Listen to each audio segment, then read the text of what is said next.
भगवान को झूठा प्रेम, झूठी आसक्ति, झूठा विश्वास, ये परमात्मा को नहीं भाता है।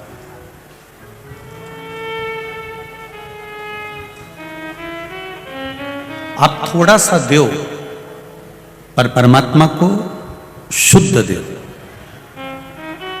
अच्छा दो।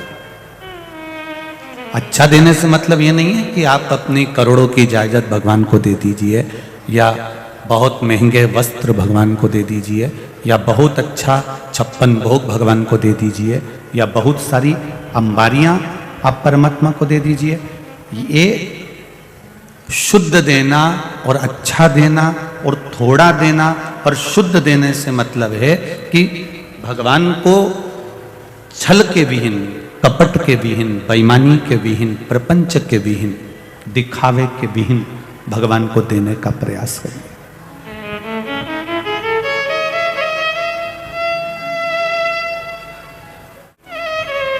घासलेट का तेल कितने रुपए लीटर मिलता है? अब तो खैर आपने लिया ही नहीं होगा बहुत दिन से, फिर भी किसी को मालूम हो तो बताओ जरा। है 60 रुपए, ठीक है। घासलेट का तेल 60 रुपए लीटर मिलता है। क्या काम आता है? जब लाइट चली जाए तो प्रकाश करने के लिए, उजाला करने के लिए वो काम आता है।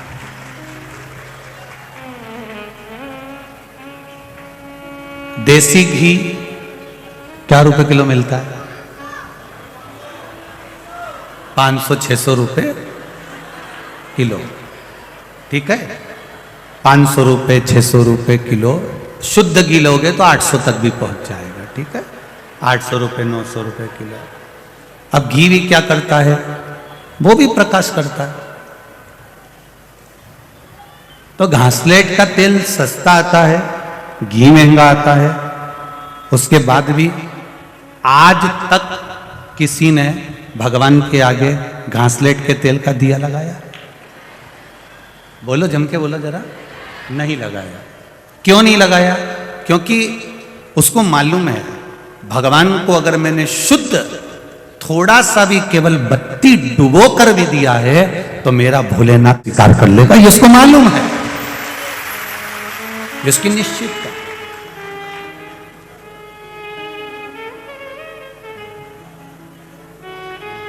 अब घासलेट का तेल 60 रुपए लीटर आ रहा है और घी 600 रुपए लीटर आ रहा है। दोनों में अंतर, दोनों प्रकाश कर रहे हैं, दोनों उजाला कर रहे हैं। बस आपने जो परमात्मा को दिया वो थोड़ा सा भी दिया तो शुद्ध दिया।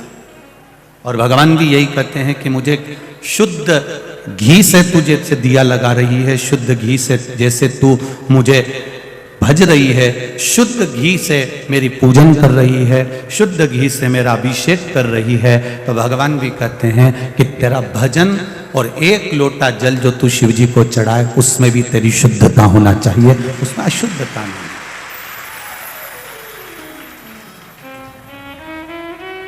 वो कभी नहीं कहेगा तुम्हारे पास में आकर के तुम मुझे बहुत दो। भगवान कभी नहीं कहेगा कि तुम मुझे बहुत संपदा दे दो, बहुत सारी दौलत दे दो। भगवान ने किसी पुराण में कभी भगवान ने ये नहीं कहा कि मुझे इतना देना।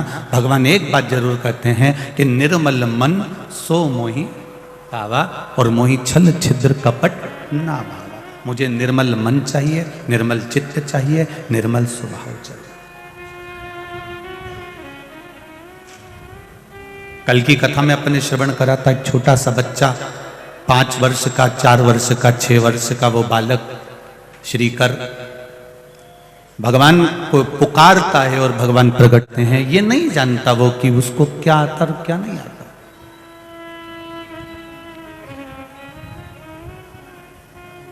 उसको ये ज्ञात नहीं है।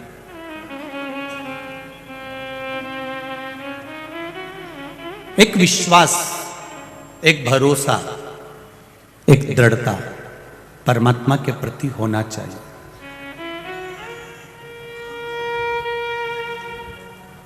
भगवान के प्रति होना चाहिए।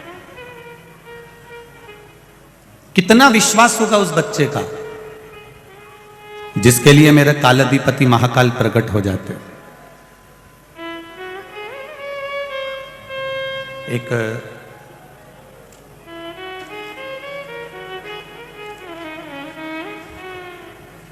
पत्र है,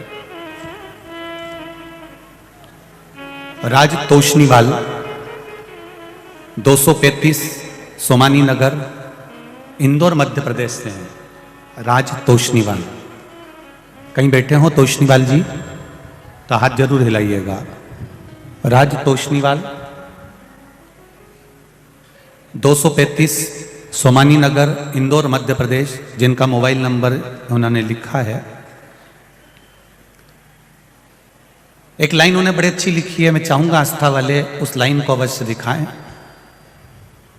शिव जी के रुद्राक्ष के लिए जिस किसी भी प्रकार की, इस पत्र में जो मैंने लिखा है उसमें पूरा प्रमाण मेरे पास में है।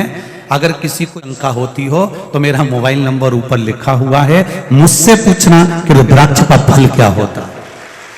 ये तोशनीवाल जी लिखा, पत्र में लिखा है। मेरा नाम राज तोशनीवाल है, कहीं तोशनीवाल जी बैठे हो तो हाथ हिलाइएगा। तो मेरा नाम राज तोशनीवाल है, जिसका फोटो भेज रहा हूं ये हमारे मोहल्ले का एक टाइगर, एक कुत्ता है, स्वान है। ये हमारी गली का वहीं पर रहता है, वहीं घूमता है। इसको दिखाई देना बंद हो गया था, डॉक्टर को दिखाया, संपर्क किया, उन्होंने इसको ड्रॉप दिया पर ड्रॉप से भी नहीं दिखा। 2 से 4 दिन और हमने हिम्मत करी पर दिखाई देना नहीं दिया इसको। 1 महीना निकल गया, दिखाई देना बंद रहा। छोटा सा बच्चा कहता है कि सियोर वाला महाराज कहता है कि रुद्राक्ष का पानी शिव जी को चढ़ाकर पीने से सब रोग अच्छा हो जाता है, तो ये कुत्ता को क्यों नहीं लगा देते। वहीं से सब्जी बेचने वाली एक मैया जा रही थी ठेले को लेकर, उसने कहा कि मेरे पास में रुद्राक्ष है, मैंने ठेले में भी रख रखा है। उसने ठेले में से रुद्राक्ष दिया, उस रुद्राक्ष को पानी में गलाया, शिव जी को चढ़ाया और वो पानी उसकी आंखों पर मारना प्रारंभ करा। गुरुजी, जो 6 महीने से कुत्ता नहीं देख पा रहा था, वो कुत्ते की आंखें वापिस आ गई।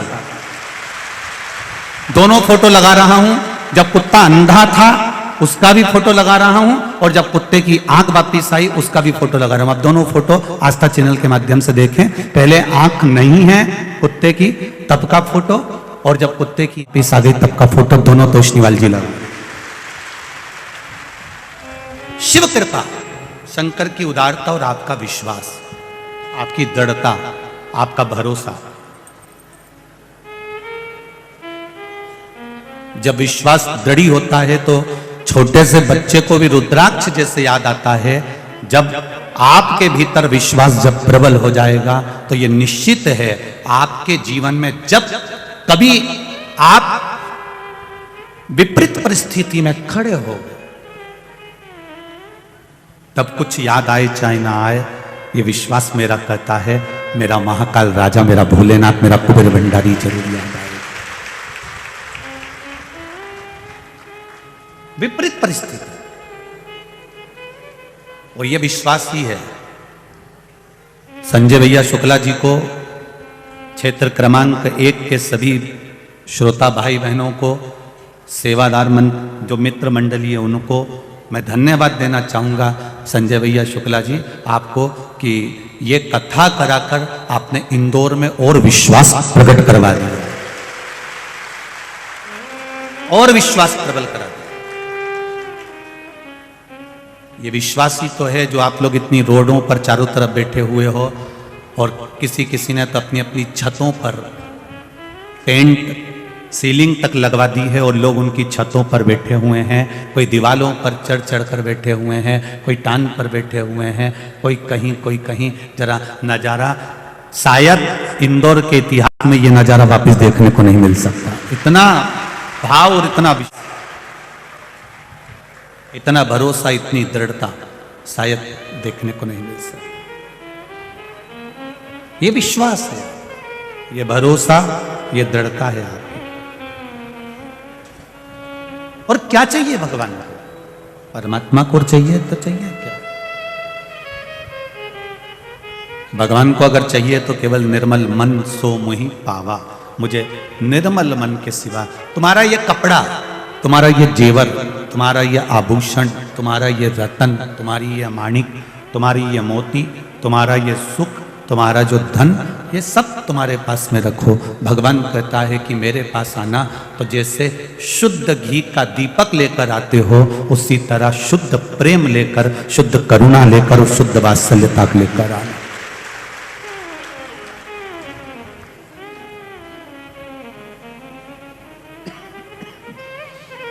60 रुपए लीटर का घासलेट भी प्रकाश करता है और शुद्ध घी भी प्रकाश करता है, पर 60 रुपए के उस लीटर तेल से कोई दिया नहीं लगाता, शुद्ध घी से लगाता है कि भगवान को शुद्धता से पाया जा सकता है। भगवान को केवल शुद्धता से पाया जा सकता है।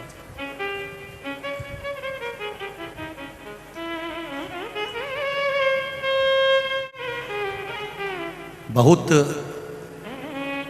मंदिर, देवालय, तीर्थ आप जाते हैं, नर्मदा जी का स्नान करने भी जाते हैं, माँ छिपरा जी का स्नान करने भी जाते हैं।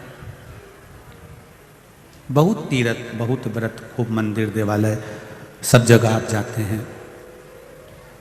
नर्मदा जी में नहाने के लिए जाते हो तो क्या कर कर जाते हो कि विश्वास से हमारा माई नर्मदा में कि नर्मदा जी में स्नान करेंगे तो हमको पुण्य मिलेगा, डुबकी लगाएंगे तो तर जाएंगे। छिपरा जी में डुबकी लगाएंगे तो तर जाएंगे।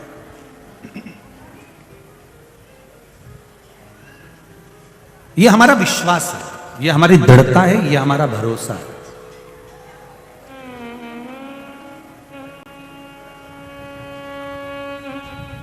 इंदौर में हमने देखा, वो दुर्गेश एक फोन लगाता है और जाने के लिए उसके लिए 2 व्हीलर गाड़ी आ जाती है। आजकल कुछ ऐसा कंपनी हो गई होगी, क्या बोलते हैं उसको, है हाँ, एबीडो बेबीडो जो भी हो वो समझ लेना। एक फोन लगाया और वो 2 व्हीलर गाड़ी आके खड़ी हो गई। एक फोन लगाया तो ओला आके खड़ी हो गई। एक फोन लगाया तो एम्बुलेंस आकर जम के बोलो जरा खड़ी हो गई। कभी कभी मोबाइल में भी ऐसा लिखा हुआ आता है फेसबुक वगैरह पे कि एक कॉल करो और तुम्हारी किस्मत चमक जाएगी। देखना तुम, कभी कभी मिलता है ऐसा। वो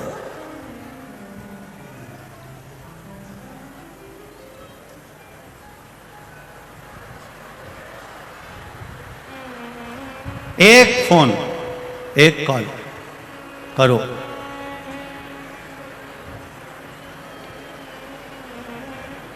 शिव कथा कह रही, एक फोन करोगे और तुम्हारी किस्मत चमक जाएगी। एक फोन करोगे या एक फोन लगाओगे तो 4 व्हीलर गाड़ी आ जाएगी। एक फोन करोगे तो 2 व्हीलर गाड़ी आ जाएगी। उसी तरह शिव महापुराण की कथा भी कहती है, एक लोटा जल चढ़ाओगे तो मेरा महादेव भी आकर खड़ा हो जाएगा। ये निश्चित था।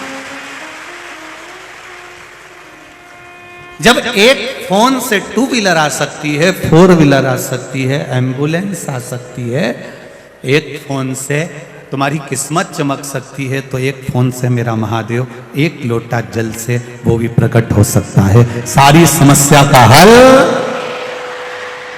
एक लोटा जल। केवल जल से वो परमात्मा प्रकट हो सकता है। उसको प्रकट करने के लिए, उसको प्रकट करने बहुत कुछ नहीं चाहिए।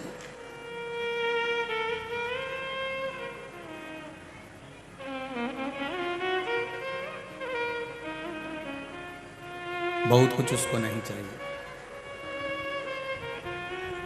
जब से तेरा गुलाम हो गया, खड़े मत होना। एक कोई नहीं खड़ा होगा, अभी हम भजन नहीं गा रहे कोई हो। तुम्हारे खड़े होने के चक्कर में तो हमको भजन कम करना पड़ता, क्योंकि लिख लिख के आ जाता है गुरुजी थोड़ा भजन कम गाना। वैसे ही तो हम पूरी कथा में 2 भजन तो गाते ही हैं, एक शुरू में गा दो, एक बाद में गा दो। फिर भी लोगों ने कहा कि गुरुजी भजन मत गाना, तो हमने पूछा किसी से क्यों नहीं गाना। अरे ये सब पीछे वाली आगे आ जाती है, आगे वाली पीछे चली जाती है। ठीक।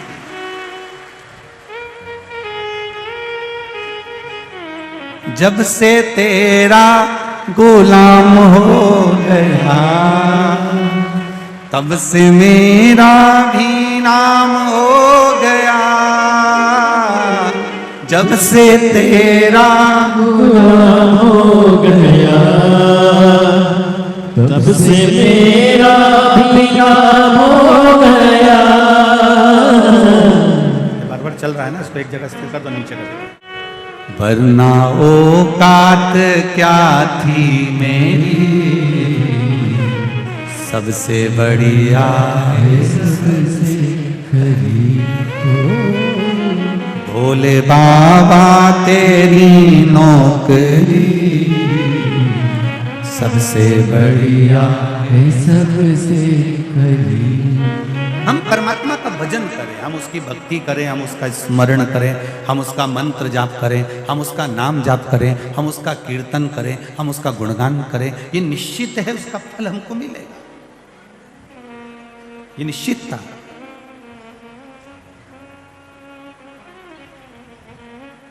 एक फोन करने पर गाड़ी आ जाती, 2 व्हीलर 4 व्हीलर एम्बुलेंस सब कुछ हो सकता है, तो एक लोटा जल से भी मेरा महादेव प्रकट हो सकता है, ये निश्चित है, ये निश्चित है। तो यही तो विश्वास है आपका।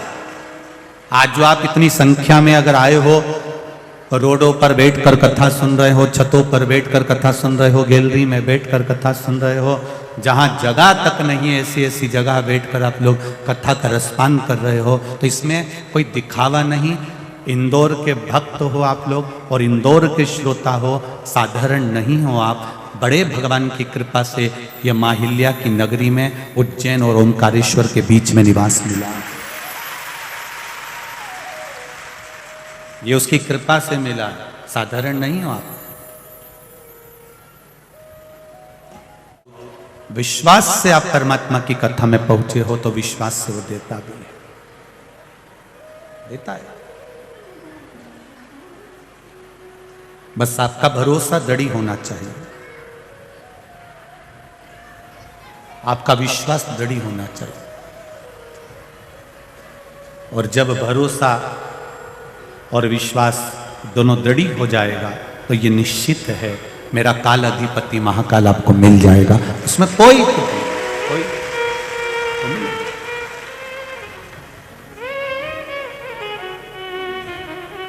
भरोसा प्रबल रखना। एक पत्र आया है, उसको भी देखिए।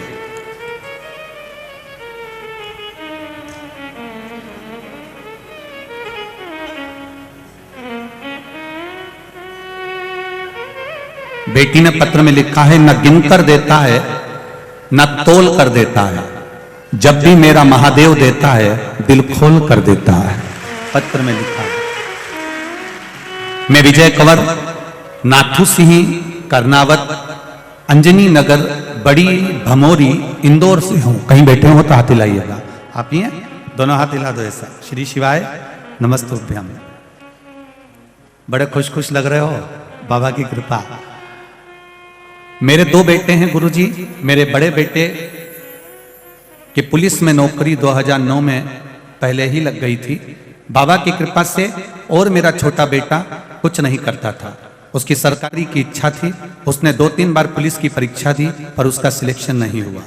2011 में मेरी नातिन सलोनी ने मुझे शिव महापुराण के बारे में बताया और कहा कि पशुपति नाथ व्रत का नानी जी आप मामोसा की नौकरी के लिए करिए। मैं पहली बार कनकेश्वरी धाम में जो शिव महापुराण की कथा मेंदोला जी ने कराई, मैं वहां गई थी। वहां में उस कथा में बोल कर आई, बाबा सियोर वाला महाराज कहता है कि कथा के पंडाल में जो बोलते हैं बाबा उसको सुनता है। बाबा मेरे बेटे की नौकरी लगा दो। मैंने पशुपति व्रत करना प्रारंभ करा। मेरे बेटे को पूजन करने में शर्म आती थी। हमने घर के बाहर ही मंदिर है, उसके बावजूद भी वहां जल चढ़ाने के लिए उसको लेकर जाती थी। फिर हम सब बेटे को सीहोर लेकर गए।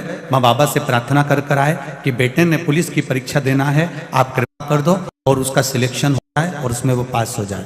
बेटे ने विश्वास कर सीहोर गया, कुबेरेश्वर धाम पर भी नमन करा, पशुपति व्रत भी करा, 1 लोटा जल चढ़ाने लगा और बाबा की कृपा से 1 मार्च 2022 को हम घर मंदिर में महाशिवरात्रि की तैयारी कर रहे थे और आप शंकर जी की अभिषेक कराने वाले थे, तभी 7 बजे फोन आ गया कि तुम्हारे बेटे का पुलिस में सिलेक्शन हो गया है। मेरे बेटे का जो पुलिस में सिलेक्शन है उसका फोटो भी भेज रही हूं और बाबा की कृपा आप सब पर ऐसी ही बाबा की कृपा बनी रहे। ये शिव है, महादेव, शिव कृपा ही ऐसे। श्री शिवाय नमस्ते। तेरी कृपा बिना न हिले एक भी अणु, लेते हैं श्वास तेरी कृपा से तनु तनु। बखान क्या करूं मैं राखों के ढेर का, चपटी भभूत में खजाना कुबेर का। अब दिल से सुनो कथा।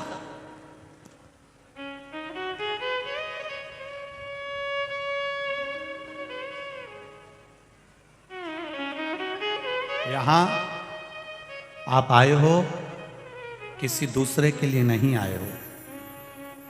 यहां अगर आप आए हो तो देवाधिदेव महादेव के लिए आए हो, इसलिए तुम्हारे हर पल हर घड़ी में महादेव तुम्हारे साथ है।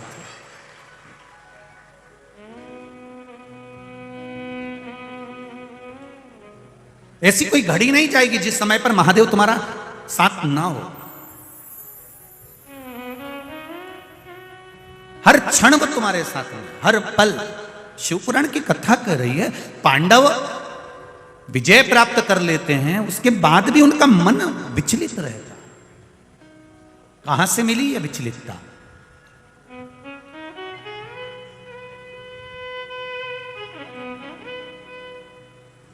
पांडव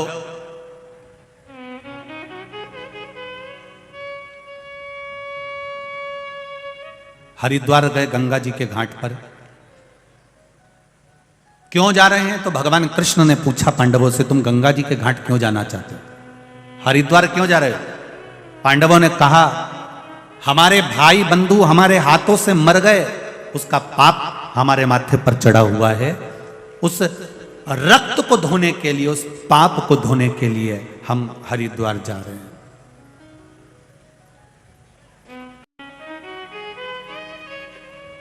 उस पाप को धोने के लिए हम हरिद्वार की भूमि पर जा रहे हैं। हरिद्वार में पहुंच गए पांडव, घाट पर खड़े हो गए पांडव। गंगा मैया में बस गोता लगाने ही वाले थे, इतनी देर में गंगा मैया हाथ जोड़ के खड़ी हो गई, मुझ में तुम अपना चरण भी मत रखना।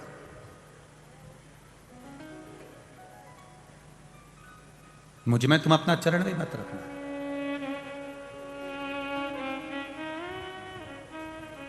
पांव मत रखिए मेरे से जल।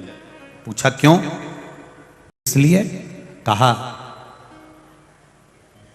अपने भाई बंधु का रक्त बहाकर अगर तुम सोचो कि मेरा जल तुम्हें इस पाप से मुक्त कर देगा तो मैं नहीं कर सकती। गंगा कहती है, ये मेरी सामर्थ्यता नहीं है।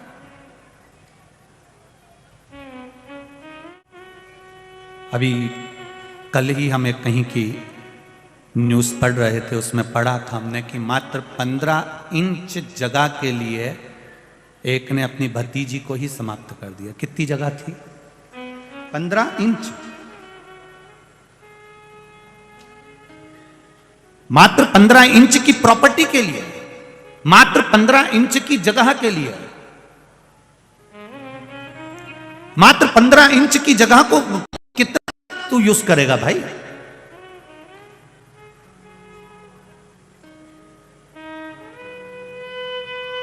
जो गए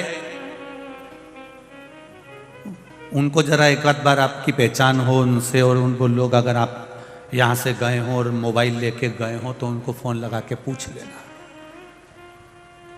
कि नाथूलाल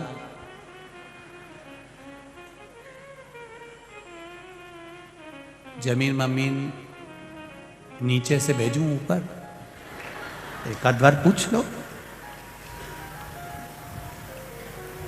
25 लाख की गाड़ी में घूमने वाला भी एक दिन 25 रुपए के लोटे में भराकर हरिद्वार पहुंच जाता है।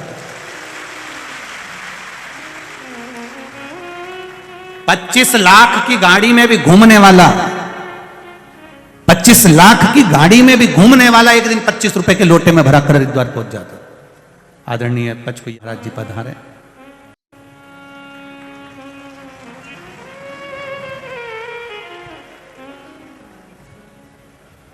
बड़ा वात्सल्य, बड़ा प्रेम है आदरणीय महाराज जी का महामंडलेश्वर जी। 25 लाख की गाड़ी में भी जो घूम रहा है वो भी एक दिन 25 रुपए के लोटे में भराकर हरिद्वार गंगा के घाट पहुंच जाता। अब जरा विचार करो, वो 15 इंच की जगह के लिए किसी के प्राण लेना उत्तमता कहां है। पर शिव पुराण यही तो कहती है कि आपका थोड़ी सी देर का क्रोध, थोड़ी सी देर का जो क्रोध है, उस क्रोध पर थोड़ा सा संयम कर लो, बस थोड़ा सा संयम, थोड़ा सा। बैठो दीदी, अभी कथा चालू हुई है, थोड़ा सा कथा विराम की ओर जब लेंगे तब आप लोगों से बात करेंगे। अब केवल 15 इंच की जगह है, केवल 15 इंच, और कितनी देर का क्रोध है वो? थोड़ी सी देर का गुस्सा आया, उसमें तुमने समाप्त कर दिया, क्या ले गया? अब समाप्त कर दिया, 15 इंच जगह मिल भी गई, तेरे बेटों ने उसको भोगा, तू कारागार में पड़ा हुआ है। सुख भोग पाया? नहीं भोग पाया।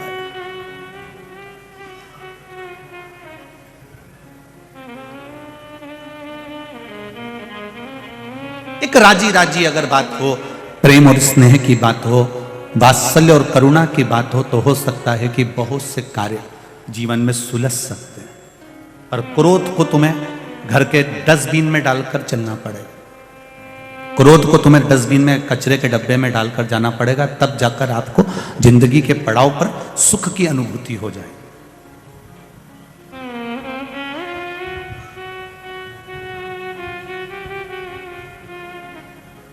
पहले के लोग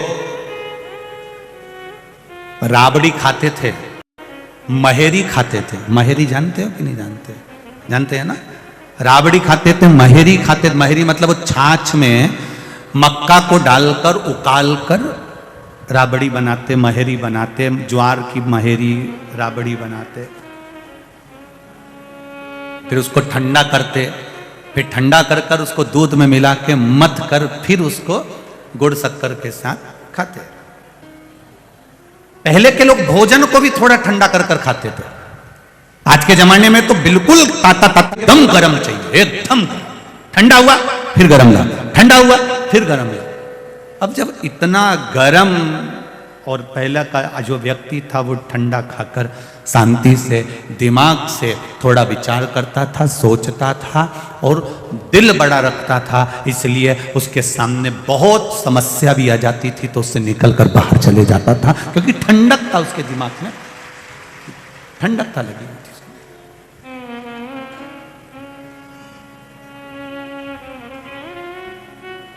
पांडवों को देखा तो पांडवों को देखकर कह दिया, गंगा मैया कर रही है, तुम्हारा उद्धार मैं नहीं कर सकती, कहां जाएं हम?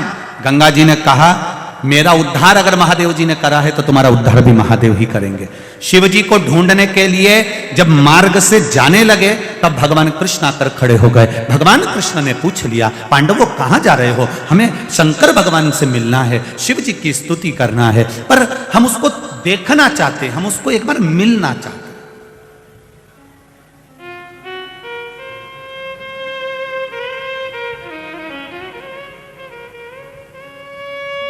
सनातन धर्म को जो लोग तोड़ना चाहते हैं वो नवयुवक लड़का लड़कियों को एक सीख देते हैं। नवयुवक लड़का लड़कियों को, सनातन धर्म को तोड़ने वाले, सनातन हिंदू धर्म को तोड़ने वाले नए नए लड़के लड़कियों को सीख। तुमने कभी भगवान देखा है क्या? तुमने कभी भगवान को देखा है क्या? तो फिर क्यों मंदिर जाते हो? वो तो पाषाण की मूर्ति है, पत्थर की मूर्ति है, क्या होता है जल चढ़ाने से? तुमने कभी भगवान को देखा है क्या? और हमारा इस शास्त्र कहता है, हमारा पुराण कहता है, हमारा वेद कहता है कि हमें, हमारे पुराणों ने कहा है कि यह भगवान है। हमारे पुराणों ने कहा कि ये शिव है, हमारे पुराणों ने कहा कि ये राम है, हमारे पुराणों ने कहा ये कृष्ण है। तो पुराणों के कहने से क्या होता है? जो विरोधी होते हैं वो कहते हैं पुराणों में अगर राम और कृष्ण लिखा है तो इसके कहने से क्या होता है? तो हमने भी एक बात तुमसे कहना चाहेंगे, जब प्रॉपर्टी लेते हो, प्लाट लेते हो, जमीन लेते हो, किसी को पैसा देते हो या पैसा लेते हो, तो 100 रुपए के स्टाम्प पर लिखवा लेते हो, साइन करवा लेते हो। अब ये बताओ, 100 रुपए के स्टाम्प पे तुमने लिखवा लिया कि मैंने इसको 50 लाख रुपए दिया, 25 लाख रुपए दिया, 10 लाख रुपए दिया। चैन की नींद सो रहे हो कि नहीं सो रहे हो? क्यों सो रहे हो? क्योंकि 100 रुपए के स्टाम्प पर मैंने लिखवाया है और 100 रुपए के स्टाम्प पर लिखा है, इसलिए ये प्रॉपर्टी मेरी है। 100 रुपए के स्टाम्प पर तुम्हारा विश्वास इतना पक्का हो गया कि जमीन तुम अपनी मानने लगे। केवल स्टाम्प 100 रुपए का था। जब 100 रुपए के स्टाम्प पर तुम इतना भरोसा करते हो कि प्लाट तुम्हारा हो सकता है, तो हम हमारे पुराण पर भरोसा क्यों नहीं कर सकते कि यह भगवान हमारा है?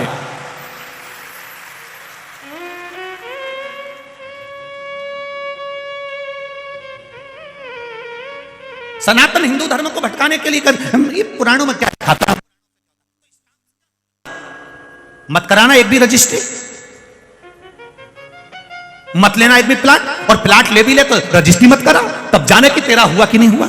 जब 100 रुपए का स्टाम्प तुमको इतना विश्वास दे देता है कि जमीन मेरी हो गई, जमीन प्लाट मेरा हो गया, पैसा मेरा हो गया, सामान मेरा हो गया, गाड़ी मेरी हो गई, 100 रुपए के स्टाम्प पर इतना भरोसा कर लिया कि प्लाट गाड़ी तुम्हारी हो गई, तो हम हमारी वेद व्यास जी ने जो ये 18 पुराण, 6 शास्त्र, उपनिषेध आदि कादिक जो वर्णन किए हैं, इनको कैसे छोड़ दे सनातन धर्म?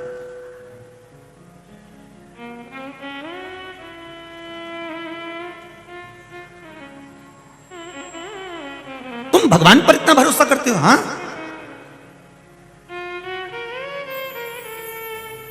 भगवान को देखा है कभी? भले नहीं देखा, पर पुराण कह रहा है ये शंकर जी हैं, ये राम जी हैं, ये कृष्ण जी हैं, तो उनने कहा तुमने मान लिया। हाँ, अरे तो जन्म लेने के बाद डॉक्टर, सिस्टर जिस मां की गोद में ले जाकर सुला देती है, बोलो बच्चा मानता है कि नहीं मानता? ये मेरी मां है, ये मेरा पिता है। लोग कहते हैं कि भगवान आकर दर्शन देगा तब मानेंगे कि ये भगवान है। तो तुम अपने पिताजी से जाकर कहो कि हमारा डीएनए टेस्ट कराओ, तब मानेंगे कि तू हमारा बाप है।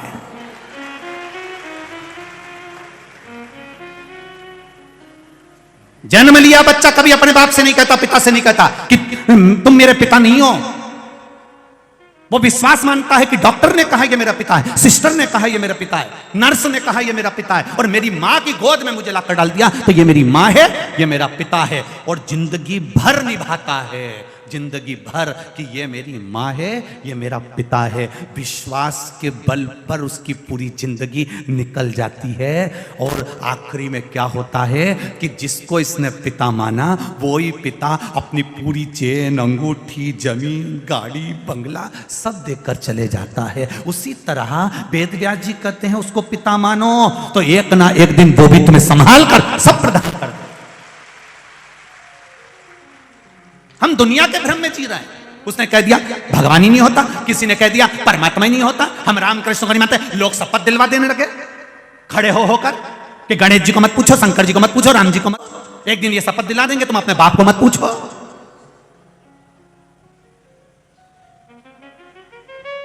राम, कृष्ण, शिव, ये 33 कोटि देवी देवता हमारे पुराणों में लिखा है। अर्थात जैसे स्टाम्प पर 100 रुपए में 100 रुपए के स्टाम्प पर लिखा हुआ जमीन तुम्हारी हो जाती है, प्लाट तुम्हारा हो जाता है, उसी तरह पुराणों में लिखा हुआ महादेव भी हमारा है और वो छूटने वाला नहीं, अंत समय तक नहीं छूटेगा, आखिरी तक नहीं छूटेगा, अंत बिंदु तक नहीं छूटने वाला, अंत बिंदु तक नहीं छूटेगा।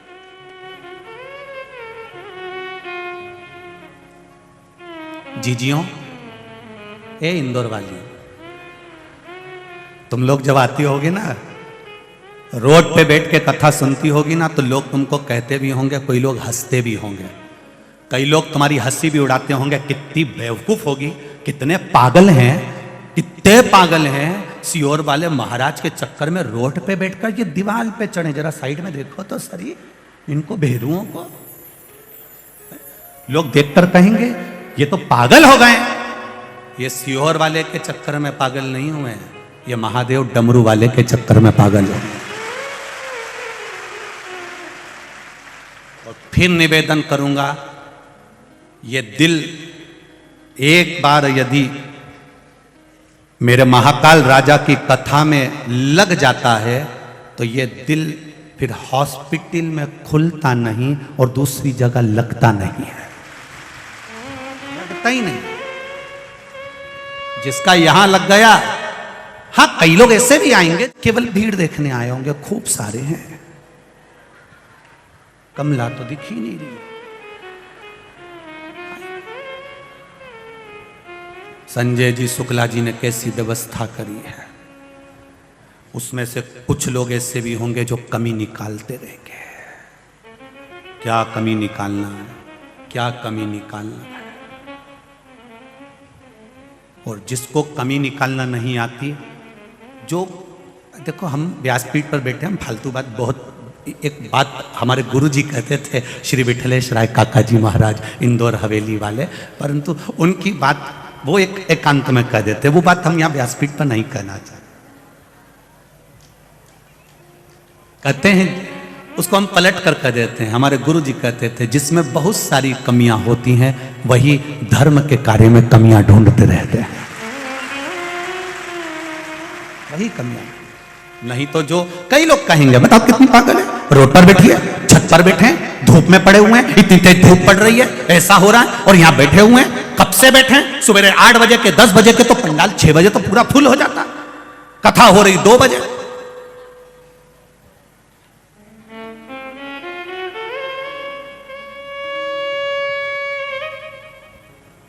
ये तुम्हारी साधना है,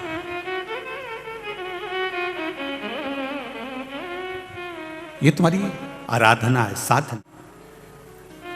जिस व्यक्ति पर दुनिया जितना ज्यादा हंसती है, उसकी हस्ती उतनी ज्यादा ऊंची बढ़ती चली जाती है। हंसे, दुनिया के लोग आपको कुछ भी कहें, आग लगे बस्ती में अपन रहो मस्ती में। हम कई बार आप लोगों को कहते हैं भगवान के मंदिर भी जाना तो मुसद्दी लाल जैसे मत जाना, मुंगेरी लाल के हसीन सपने। जब भी जाना शिव जी के मंदिर में प्रसन्न चित्त से जाना, आनंद के साथ जाना, खुश होकर जाना, बड़े प्रसन्न होकर। भगवान को भी लगना चाहिए, दुख होने के बाद भी इसके चेहरे की चमक कह रही है कि महादेव पर विश्वास है, भरोसा है इसको शंकर भगवान। पांडवों ने भगवान कृष्ण से कहा क्या हमें भगवान शिव को देखना है, भगवान कृष्ण ने कहा उसको देखकर क्या करोगे, उसका भजन कर लो, वही बड़ी बात है। पर युधिष्ठिर नहीं माने ना, भीम नहीं माने, नकुल सहदेव नहीं माने, अर्जुन नहीं माना।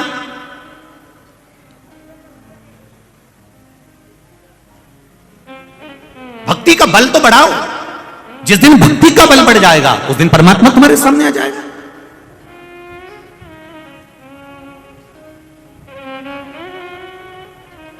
ये भक्ति का बल बढ़ता है।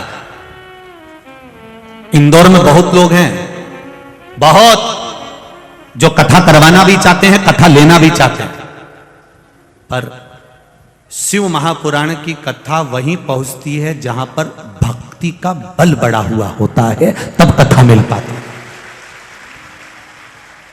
धन से कभी कथा नहीं हुई, केवल भक्ति के बल पर कथा हुई है, भक्ति के बल पर।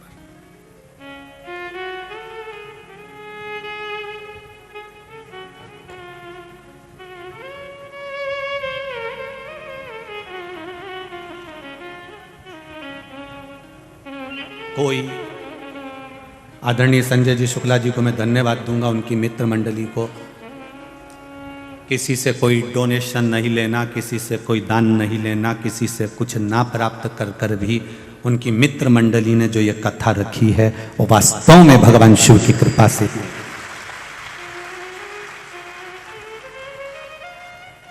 भक्ति के बल पर करेगा वो आएगा।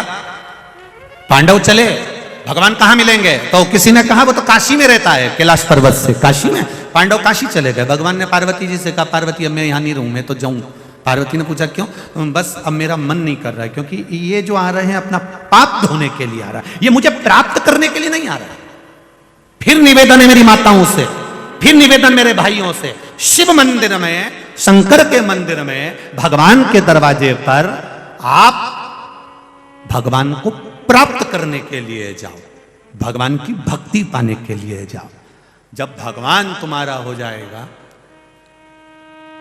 तो तुम्हें कुछ भी मांगने की जरूरत नहीं पड़ेगी, कुछ भी नहीं। ब्राह्मण क्यों कहते हैं, संत क्यों कहते हैं? ब्राह्मण संत क्यों कहते हैं कि आसन लगाकर बैठो, भगवान के मंदिर में बैठो, सत्संग में बैठो, संकीर्तन में बैठो, कीर्तन में बैठो, भगवत स्मरण में बैठो? क्यों कहते हैं ब्राह्मण, क्यों कहते हैं संत, क्यों कहते हैं? हमारे यहां एक पहले की प्रथा है, मेरी माताओं को और मेरे बुजुर्ग भाइयों को मालूम होगा कि जिसके संतान नहीं होती थी वो गोदी संतान लाता था। बोलो सही है कि गलत है? दूसरे की संतान को लाता था, गोदी में बिठाते थे, गोदी में बिठाते थे। जब गोदी संतान आ जाती थी तो जिसके गोदी में बैठा है उसकी पूरी प्रॉपर्टी उसकी हो जाती थी। क्या विचार है? सही है कि गलत है? जिसकी गोदी आया है ना छोरा, उसकी जायदाद पूरी उसकी हो गई। अब तो बस गोदी आ गया। अब तुम रोज शंकर जी के मंदिर में जाकर शिव जी के मंदिर में बैठते हो, शिव महापुराण में जाकर बैठते हो, तो तुम शंकर जी की गोदी गए कि नहीं गए?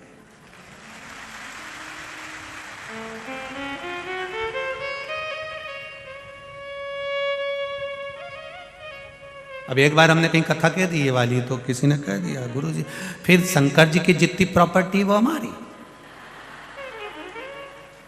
हमने कहा तो काशी का मंदिर, महाकाल राजा का मंदिर सब हमारा। हमने कहा पर सांप बिच्छू भी तुम्हारा। ये गुरुजी रहने दो, फिर तो नीची है। हमने पूछा क्यों? अभी 3 दिन पहले हमारे घर में बाहर आ गया था दादा, 14 दिन नींद नहीं आई, रात को सो रिया था और सोते ही जगदम्बा का बाल, चोटी जो उधर दिखी, मैंने बाजू में से गमला उठा के दिया। उसने थाने में रिपोर्ट कर दी कि मुझे आधी रात को पीटा, मेरा खून निकाल, मैं सांप समझा था। अब आप बताओ। तो हमने कहा नहीं, जब प्रॉपर्टी उनकी तो सांप बिच्छू भी तुम्हारा के नीचे है, बिल्कुल नीचे है, हमें नीचे।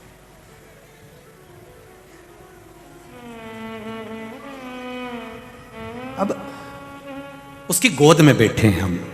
शिव महापुराण की कथा, ये कैलाश पर्वत है, शिव जी की गोद है।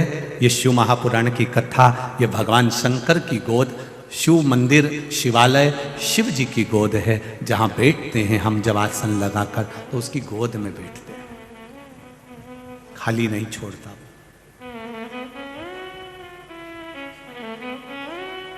पांडव गए काशी में तो भगवान नहीं मिले। तुम पाप धोने जा रहे हो, महादेव को प्राप्त करने के लिए नहीं। अगर तुम महादेव को प्राप्त करने के लिए जाते तो महादेव मिलते, शिव जी मिलते, ये निश्चित है। आप भगवान के पास जाओ तो भगवान को प्राप्त करने के लिए जाओ। जिससे सुख शांति मिला करती, वह ज्ञान न जाने भगवान मेरे इस जीवन का कल्याण ना जाने। महाराज हम उसको प्राप्त करने के लिए जाएं, उससे कहने जाएं कि बाबा हम तेरे हैं, तू मेरा है। और जिस दिन हम उसे प्राप्त करने जाएंगे होगा जरूर। अभी तक पांडव शिव जी को प्राप्त करने नहीं जा रहा है, अपना पाप धोने के लिए जा रहा है।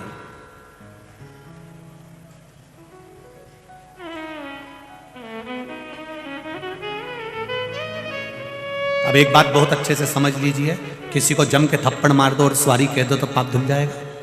बोलो, जम के बोलो रे, है नहीं धुलेगा। तूने थप्पड़ मारा है, सॉरी भले कह दिया, पर उस थप्पड़ का जवाब वो भले ना दे, पर वो तो देता ही है, वो देता है। तुमने किसी को गाली दे दी और बाद में चरण पकड़ लिया,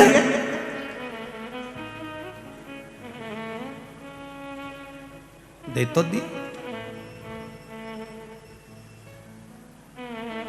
वो शिशुपाल की गालियों का स्मरण करिए श्रीमद् भागवत में, गाली पे गाली दे रहा, गाली पे गाली होप दी उसने, और भगवान भी वहीं खड़े थे और भगवान गिनती लगा रहे 97। फिर बोला उसने, ये तो गवार है, भगवान के 98। फिर उसने गाली दी, भगवान बोले 99।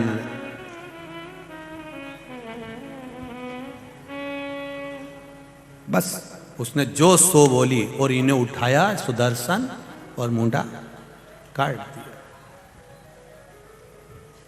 कभी कभी मुंडा जब गड़बड़ हो जाता है, ये जो किसान लोग रहते हैं ना, खेती करने वाले, और जो सवेरे सवेरे नल से पानी भरने वाले होते हैं, इनको मालूम होता है प्लास्टिक का जो नल होता है ना, कभी कभी वहां से खराब हो जाता है, कि इनमें लगाओ नहीं पाइप के तो लगे ही नहीं बापड़ा है, तो फिर क्या तपाया जाता है, गरम करके फिर उसको लगा तो भी नहीं लगे, फिर क्या करे वो, उधर से उसको काट दे, काटने के बाद दूसरा मुंडा तैयार, फिर लगाएगा, फिर लग जाएगा। तो ये जिंदगी में याद रखना कि ये भगवान ने जो मुंडा दिया है नहीं, ये सही रखना तो कनेक्शन भी सही रहेगा।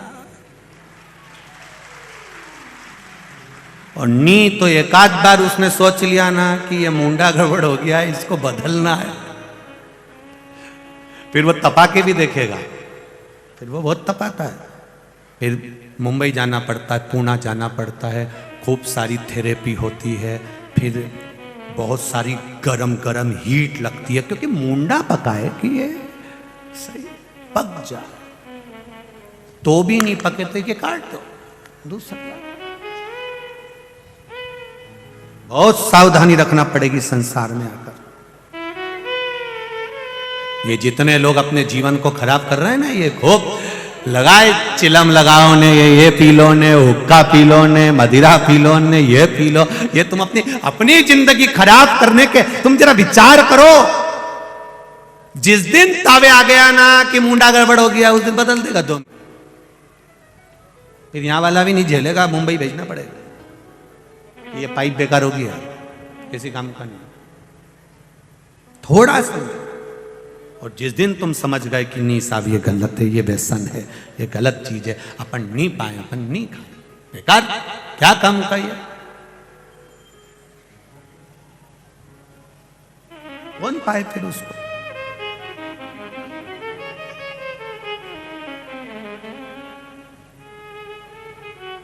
अभी वर्मा जी को मालूम होगा, हम कौन से दिन गए थे, यहां से बाहर गए थे, वहाँ चौराहे तक वहाँ कोई कार्य था, तो हमने क्या देखा कि वहाँ वो विजयनगर चौराहे से इधर पे आते हैं, तो उधर वो साया जी होटल से और वहाँ विजयनगर चौराहे के बीच में एक मदिरा की दुकान थी, वहाँ छोरे तो कम थे, छोरियाँ ज़्यादा थी।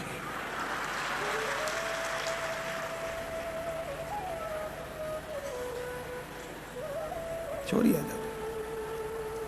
हमने गाड़ी वालों से कहा थोड़ा सा स्लो चलाइए, वर्मा जी खुद गाड़ी चला रहे थे, स्लो स्लो गाड़ी, हम जहाँ ठहरे हैं वर्मा जी क्या, वहाँ हमने कहा गाड़ी जरा स्लो चलाइए। आजकल का माहौल खराब हो गया गुरुजी, हमने उनसे कहा ये जो मदिरा की दुकान पर खड़ी है, ये मेरे इंदौर की बेटियां नहीं हो सकती, ये मेरी गारंटी। इंदौर की फिजा को, इनकी हवा को और इंदौर के वातावरण को ये दूसरे जगह के आकर यहां कॉलेज में एडमिशन लेकर, जिनके माँ बाप इनको भरोसा कर कर भेजते हैं, और वो कॉलेज में रहकर या कहीं कमरा किराए से लेकर, ये बेटियां हमारे इंदौर की फिजा खराब कर रही हैं। इंदौर का वातावरण इतना गंदा नहीं है, ये आज भी मां अहिल्या की भूमि है और मां अहिल्या की भूमि रहेगी। इसको कोई नकार नहीं सकता। यहां आज भी माता अहिल्या हाथ में शिवलिंग लेकर चलती है, तो यहां की बेटियां इतनी मर्यादा नहीं तोड़ सकती कि मदिरा की दुकान पर लाइन लगाकर मदिरा खरीदे। ये इंदौर की बेटियां नहीं हो सकती।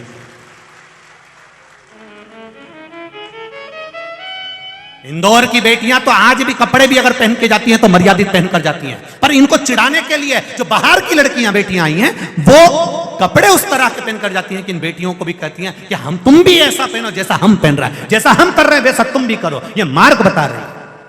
पर कुछ तो गलती माता पिता की भी होती है, पढ़ाई के साथ में संस्कार देना भूल जाते हैं। थोड़ी सी गलती।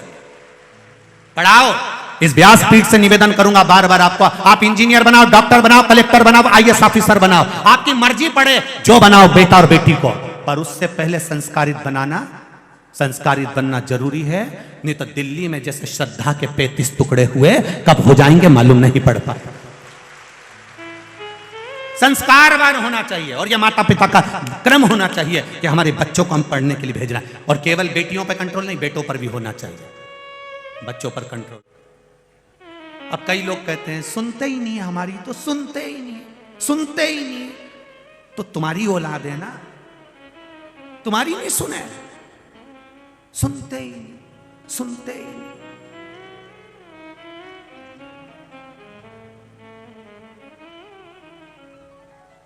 सुनते ही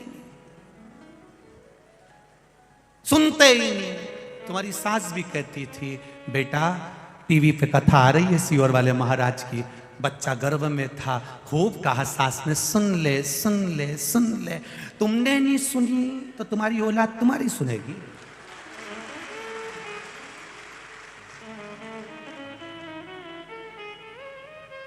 डॉक्टर ने कह दिया बेड रेस्ट, पलंग पर पड़ी है दिन भर।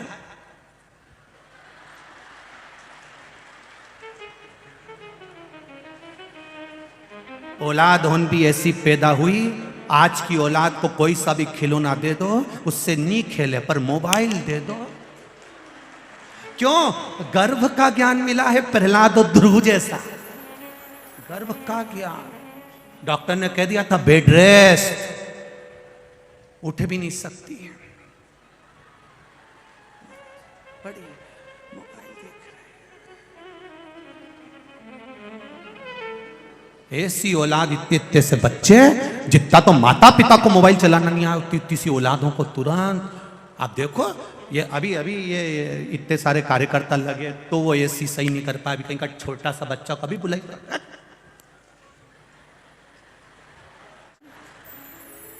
अब तुम क्यों हमारी औलाद नहीं सुने, औलाद तुम्हारी है। तुमने कितनी सुपुराण सुनी, तुमने कितनी सास की बात सुनी, तुमने कितना भजन करा। जब तुम कथा नहीं सुनी तो तुम्हारी औलाद, बोलो तो नहीं इंदौर वाली सुनेगी, सुनने वाली है। अरे जानदोरी फालतू की बात है तो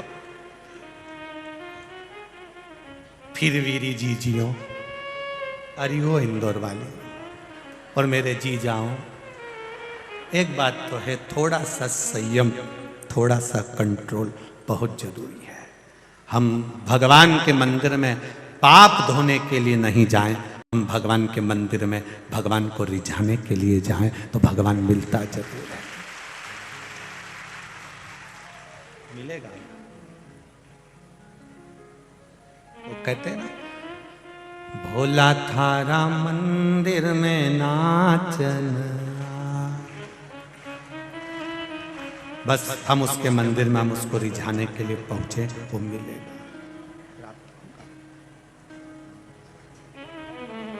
प्राप्त होगा, निश्चित है।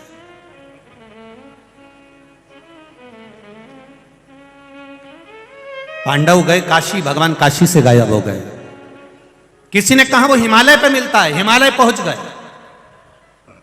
वहां पहुंचे तो मालूम पड़ा वहां भी नहीं, और ऊपर पहुंच गए, वहां जाकर मालूम पड़ा बहुत सारे पशु में भगवान शंकर नंदी बनकर मिल गए, नंदी बनकर भगवान शिव उसमें मिल गए, और मिल गए भीम को शंका हो गई कि महादेव इसी सारे पशुओं में एक मेरा महादेव भी है। ये भीम को शंका हो गई। क्यों? युधिष्ठिर, नकुल, सहदेव, अर्जुन ये सब पाप धोने गए थे, पर भीम शंकर भगवान का मात्र दर्शन करने के लिए गया था कि मुझे शिव एक बार दर्शन दे, मुझे मेरे औघड़ी, मेरे भोलेनाथ एक बार दर्शन दे दें। वो केवल शिव का दर्शन करने गया। सारे पशुओं को भीम ने दोनों पांव फैला के रोक दिए। पशुओं से कहा, यहां से बाहर निकलना है तो इधर से निकल जाओ। दो पांव भीम ने फैलाकर शरीर बढ़ाकर रोका। पांव के नीचे से सारे पशु निकल कर जाने लगे। महादेव जो नंदी के रूप में थे वो नहीं निकले। भीम समझ गया कि यही है, यही पहचान गया कि यह पांव के नीचे से नहीं निकल रहा, तब ये शिव है।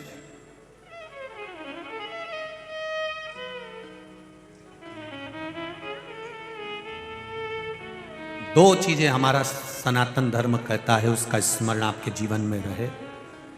जहां से शिवजी का जल बहकर निकल रहा होता है उसको कभी लांगा नहीं जाता। ये शिव पुराण भी कह रही है। कारण हमारे में अगर हमने 16 सोमवार का व्रत करा हो, पशुपति व्रत करा हो, सोमवार का व्रत करा हो, प्रदोष का व्रत करा हो, शिवरात्रि का व्रत करा हो, चतुर्थी का व्रत करा हो, हरतालिका तीज का व्रत करा हो, या मंगलवार, बुधवार, शनिवार जो भी व्रत पुरुष या स्त्री जो भी करते हैं, एकादशी आदि, जब हम शंकर भगवान का जल लांघते हैं तो हमारे व्रत का आधा हिस्सा उसी समय समाप्त हो जाता है। जैसे शिव महापुराण की कथा कहती है, जैसे कामरूपेश्वर राजा जो शिवजी की भक्ति करता था, शंकर भगवान का भजन करता था, कामरूपेश्वर, जैसे कामरूपेश्वर राजा जो शिव की भक्ति करता था, उसका एक काम था, ज्यादा काम नहीं करा उसने, केवल एक काम करा, शंकर मंदिर में जाता, पूजन करता, अर्चना करता और एक वृक्ष रोज लगाता। प्रतिदिन का नियम था उसका एक पेड़ लगाना, एक वृक्ष लगाना। अब वृक्ष लगाने में उसकी इतनी पुण्याई क्या हो गई कि 33 कोटि देवी देवता उससे मिलने के लिए आते थे। कारण क्या था? वायु पुराण कहती है, पद्म पुराण कहती है, अग्नि पुराण कहती है और गर्ग संहिता कहती है महाराज कि एक वृक्ष लगाने से 100 गौ माता की सेवा के बराबर और 1000 गाऊ दान के बराबर पुण्य प्राप्त हो जाता है, मात्र एक वृक्ष लगाने से। अगर आपने जिंदगी में एक पेड़ लगाया, एक वृक्ष लगाया, उसको पाल पोस के बड़ा करा, बड़ा कर वो पेड़ अगर बड़ा हो गया तो वृक्ष बहुत बड़ा हो गया। कहीं आपने लगाया और वो वृक्ष बड़ा हो गया। अगर आपने एक वृक्ष लगाया है तो समझ लेना तुमने 1000 गौ का दान दे दिया, 1000 गौ का दान दे दिया। और 100 अगर वृक्ष को तुम बड़ा कर रहे हो, पानी डाल रहे हो, खाद डाल रहे हो, उस वृक्ष को बड़ा कर रहे हो, तो समझ लेना 100 गाय माता को पालने के बराबर पुण्य मिलता है एक वृक्ष को बड़ा करने में। 100 गौ माता को पालने के बराबर पुण्य।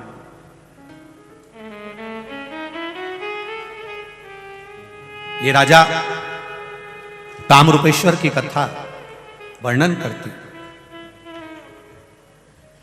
शिव महापुराण में भीमा शंकर की जो कथा आती है उसमें कामरूपेश्वर की कथा आती है। यहां वृक्ष भी हमको गौ माता के दान का पुण्य देते हैं, वृक्ष भी।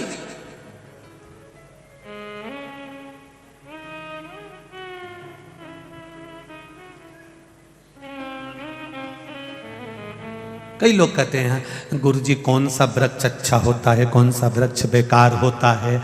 हमारे यहाँ पर बहुत सारे पेड़ लगे हैं, हम काट दें। हमने कहा सभी वृक्ष अच्छे होते हैं। कौन सा महाराज ने कहा कि बेकार होता है?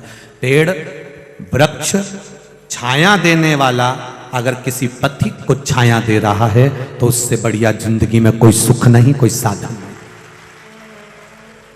ठीक है।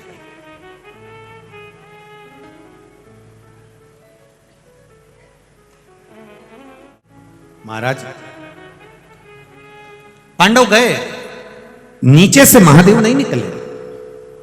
ध्यान रखिएगा जरा, शिव मंदिर में एक बात का स्मरण आपके भीतर रहना चाहिए कि जहां शंकर जी का जो जल बह रहा हो उसको लांघना नहीं है। हाँ, एक काम जरूर करना, जो जल बह रहा है उस पर हाथ का स्पर्श कर कर अपनी आंखों से जरूर लगा लेना। अभी तो खैर प्रसाद शिव महापुराण की कथा यहाँ नहीं चल रही है, यहाँ तो 12 ज्योतिर्लिंग चल रही है। और जब आप 3 तारीख से 9 तारीख तक कथा सुनेंगे, उसमें पहले दिन की जो कथा है 3 तारीख से बड़ौदा से, वो तो 1 बजे से 4 बजे तक आएगी, बाकी की सब 2 बजे से 5 बजे तक रहेगी। उस कथा में आप सुनेंगे तो जो शिव जी पे चढ़ा हुआ जल और पंचामृत, जिस ब्राह्मण जिस पात्र में अभिषेक कराते हैं, जिस पात्र में रखते हैं, या जल जहां बहकर जाता है, उस तक का महत्व है, उसका भी वर्णन किया गया कि उस जल की कितनी महत्व, उसका कितना प्रयोग होना चाहिए। ये धतूरा जो है ना, आप लोग शिव जी पे चढ़ा देते हो। एक तिथि, एक दिन शंकर भगवान का ऐसा भी आता है कि धतूरे को तोड़कर चढ़ाया जाता है। कभी भीतर से इसका जो गुर्दा निकाला जाता है वो शिव जी पे समर्पित करा जाता है, और उसका भी स्मरण हमारे यहाँ पर किया गया है। आप कभी काशी जाएं या उज्जैनी जाएं या सोमेश्वर सोम या भीमा शंकर जाएं, तो वहाँ पर जब आप धतूरा चढ़ाएंगे तो वहाँ पंडित जी आपका वो धतूरे को तोड़ देंगे, तोड़ने के बाद उसको समर्पित करें। हाँ, उसका भी वर्णन हमारे शास्त्र करते हैं, वो भी हम सुनेंगे उस कथा में 3 से 9 तारीख वाली में, दिसंबर की कथा बड़ौदा से। महाराज पांडव ने देखा, पर भीम, पांडव गए थे पाप धोने के लिए, भीम गया था महादेव को केवल रिझाने के लिए, उनका दर्शन पाने के लिए। पांव फैलाकर खड़ा है, नीचे से सारे पशु निकल गए। शिव नहीं गए, भगवान शंकर नहीं गए, नंदी के रूप में थे, गिन गए। इसने पहचान लिया ये महादेव है। शंकर भगवान भी जान गए ये मुझे पहचान गया है। शिव जी भागे, जैसे ही भागे एक पर्वत की कंदरा में शंकर भगवान प्रवेश करने लगे। जैसे ही प्रवेश करा, भीम शिव जी पर कूद पड़ा और शिव जी की जो पीठ थी उस भाग को पकड़ लिया भीम।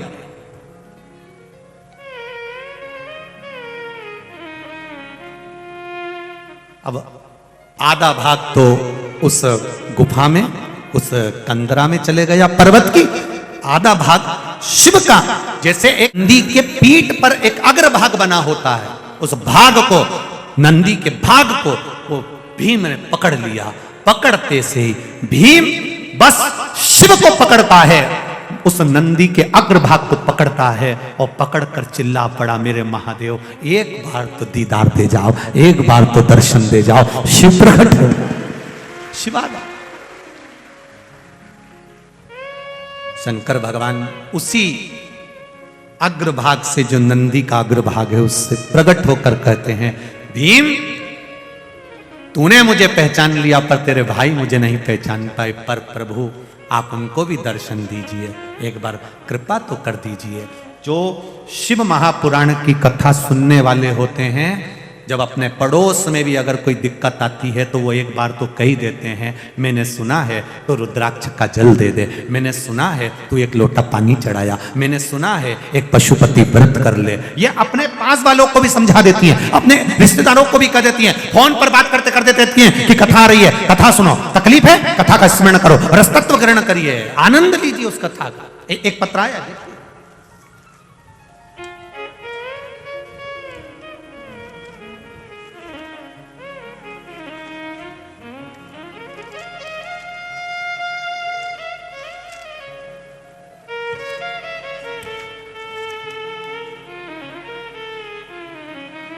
मेरा नाम घनश्याम पवार है, इंदौर में रहता हूँ गुरुदेव। कहीं बैठे हो घनश्याम जी? आप ही हैं? श्री शिवाय नमस्तुभ्यं, हम दोनों हाथ हिलाते एक बार, श्री शिवाय नमस्तुभ्यं। मेरा नाम घनश्याम पवार है, मैं रहू इंदौर में रहता हूँ। आज बाबा की सेवा में लगा हूँ क्योंकि बाबा ने मुझे जीवित दे कर दिया, मेरी जान वापिस बच गई, ये बाबा की कृपा है गुरुदेव। मैं बाबा का क्या वर्णन करूं गुरुदेव। 7 अक्टूबर 2022 को मेरे साथ में हादसा हो गया था।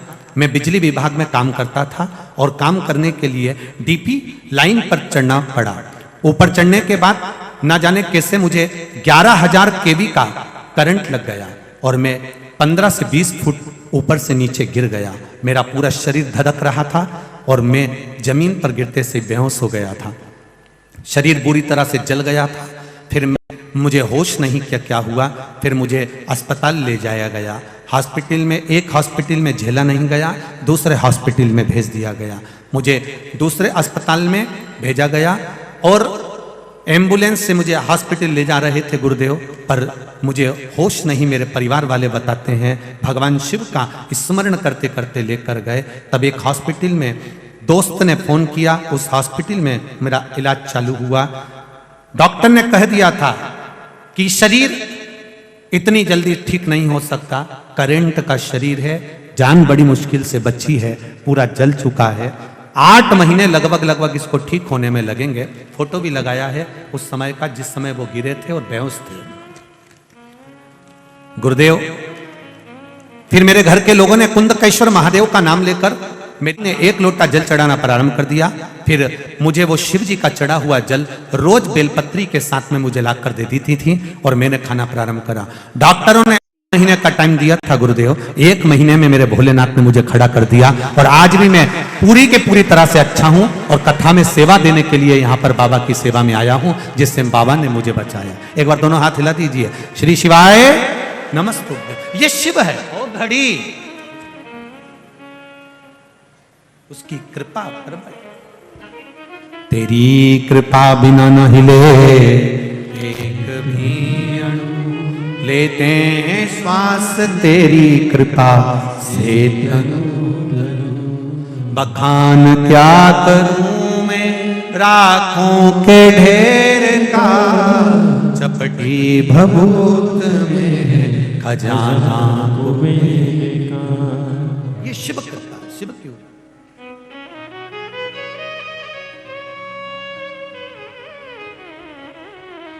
इसकी कृपा बिना कुछ नहीं। भगवान शंकर का चरित्र करता है। भगवान शिव केदारेश्वर रूप में वहां पर विराजमान हुए हैं। केदारनाथ जी का जो भाग है वो भगवान शिव का ही नंदीश्वर भाग में विराजमान। आगे वर्णन आता है एक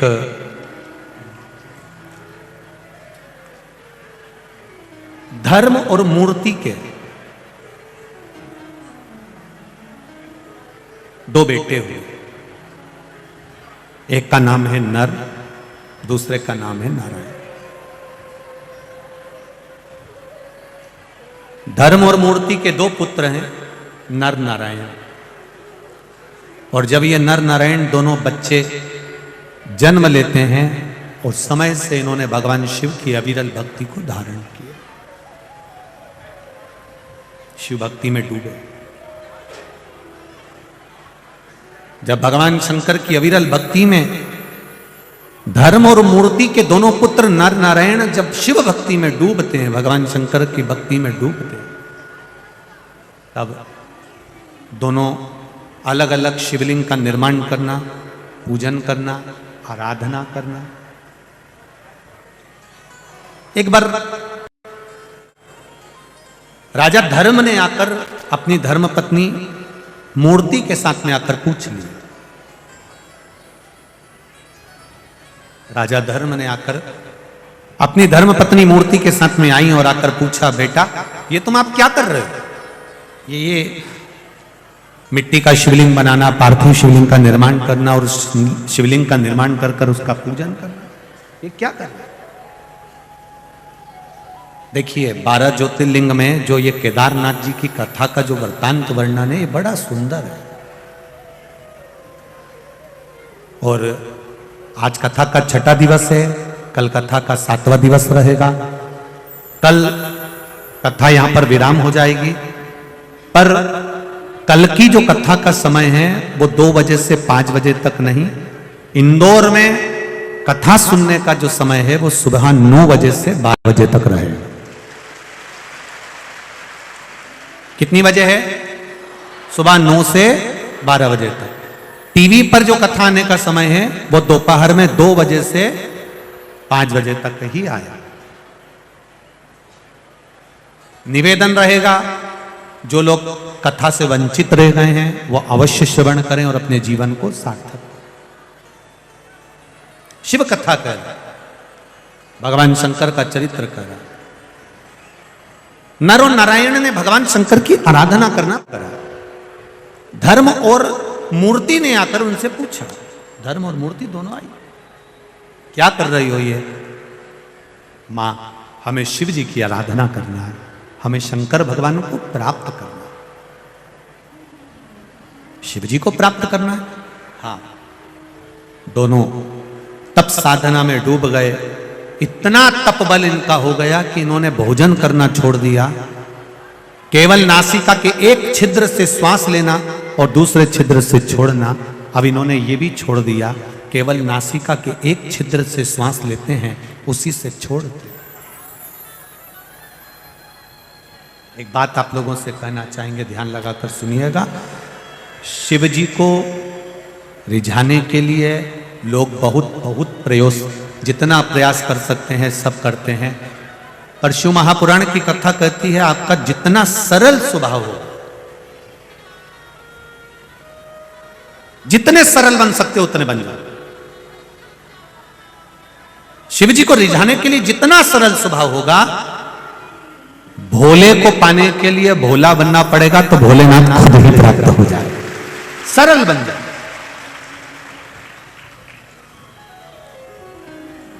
जितने सरल बन सकते उतने बन जाए। महाराज नर नारायण ने तप किया, शिव जी प्रकट हो गए और भगवान शंकर प्रकट होकर उसी समय पर सम्मुख में आकर खड़े होकर कहते हैं, नर नारायण मांगो, तुमको क्या चाहिए? कहा, प्रभु कृपा करिए दातार, बस आप इस पर्वत पर रहें, यहां विराजमान रहें, जो आपका दर्शन करने आए उसकी मनवांचित फल की प्राप्ति हो। शिव जी नर नारायण पर्वत का भाव जानकर उसी पर केदारेश्वर के रूप में विराजमान। फिर जो वर्णन आया है केदारनाथ जी की, ये 2 कथा के बाद में जो तीसरी कथा केदारनाथ ज्योतिर्लिंग की आई है, वो कथा कहती है महाराज, तारकासुर का संहार श्री कार्तिकेय बाबा ने कर दिया।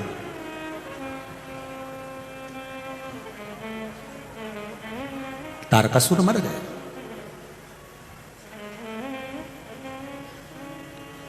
एक बात बहुत अच्छे से समझिएगा जरा, भगवान कृष्ण ने जितनों को भी मारा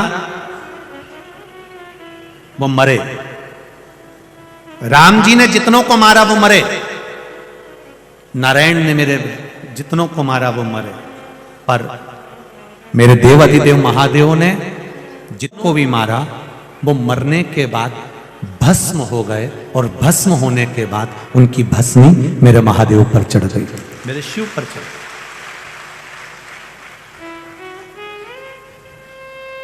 आप पूरी शिव पुराण को उठाकर देखिएगा, सब जगह पर लिखा है तारकासुर भस्म हो गए, गजासुर भस्म हो गए, भस्मासुर भस्म हो गए। अब जितने भी शंकर भगवान आप देखेंगे, जिसको शिव जी की साक्षीता मिली है, वो भस्म हुआ और शिव पर ही उसकी भस्म चढ़ गई। भगवान देवाधिदेव महादेव पर ही उसकी भस्म समर्पित हुई।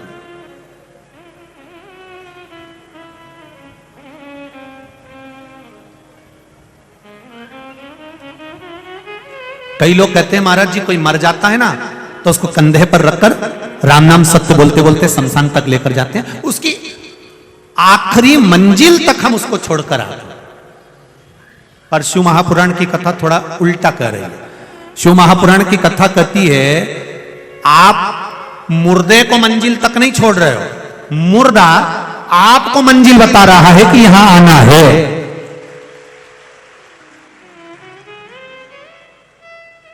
वो मुर्दा आपको मंजिल बता रहा है कि मत बुरे कर्म कर बंदे वरना पछताएगा, भगवान की आंखों से तू बच नहीं पाएगा, तू बच नहीं पाएगा। अरे ओ अज्ञानी मत करना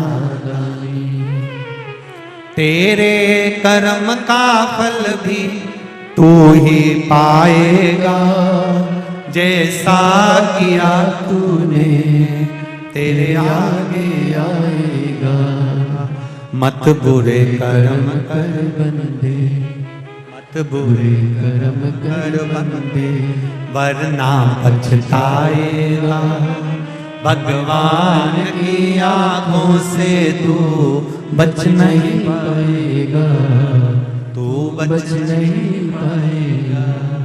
शिव कथा कह रही है मुर्दे को तुम मंजिल तक नहीं पहुंचा रहे हो, मुर्दा तुम्हें आखिरी मंजिल दिखा रहा है कि यहां मैं आया हूं, एक दिन तुमको भी आना है।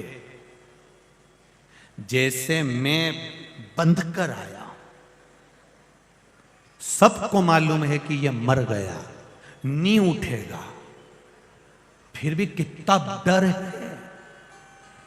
कि अर्थी पे रख पर भी जम के खींच खींच के बांध रहा है, और बांधने वाले भी एक्सपर्ट हर समाज में मिल जाएंगे, ज्ञान के लिए खड़े रहेंगे। अच्छे से बांधो,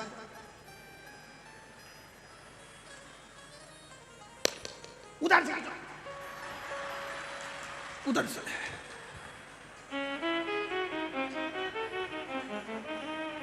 और जम के खींचो। मुर्दा भी सोच रहा मर गया हूं, निपट चुका हूं, सौ पड़ा है, इतना मत खींचो, मैं कहीं नहीं जाऊंगा। पर लोगों को लग रहा है भगवान को तो अपनी कुर्सी भरना है, अगर यह भग गया तो दूसरे को ले जाएंगे, उससे अच्छा इसी को छोड़िया, खींच कर बांधा, ले गए। राम नाम, अरे बोलो तो सत्य, जिंदा रहे हो तब तक बोल लो, मरने के बाद दूसरे बोलेंगे, अपन तो सो रहे हैं, कौन बोलेगा? ले जाए। आगे वाले चिल्ला रहे हैं राम नाम सत्य है, पीछे वाले बात करते जा रहे हैं। सीताफल बहुत बड़े बड़े आ रहे हैं,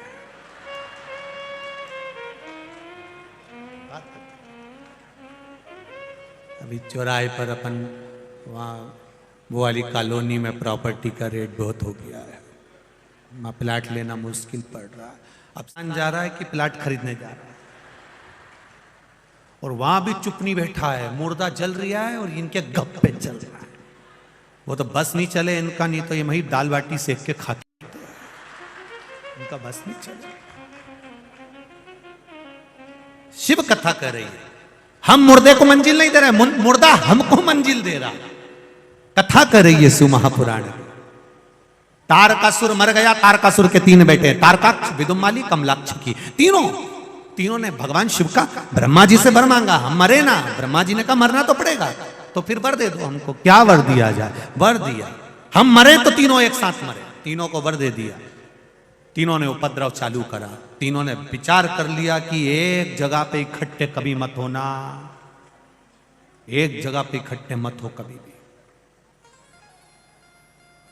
कितनी बड़ी बात शिव महापुराण की कहती है, ये सीख देती है कि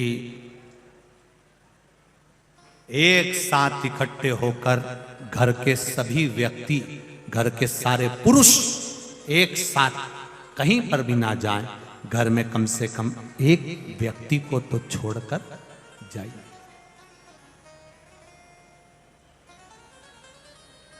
कम से कम घर में एक आध व्यक्ति तो रहे, सब चले, सब पहुंचे, और सब अलग अलग हो गए।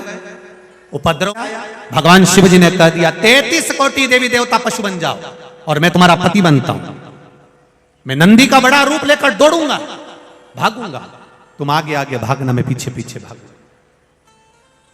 इन तीनों को इकट्ठा करना, मैं मार दूंगा। तीनों इकट्ठे हो गए, शिव जी नंदी का रूप लेकर आए, उन्होंने सींग के बल पर तारकाक्ष विदुमाली को मार दिया।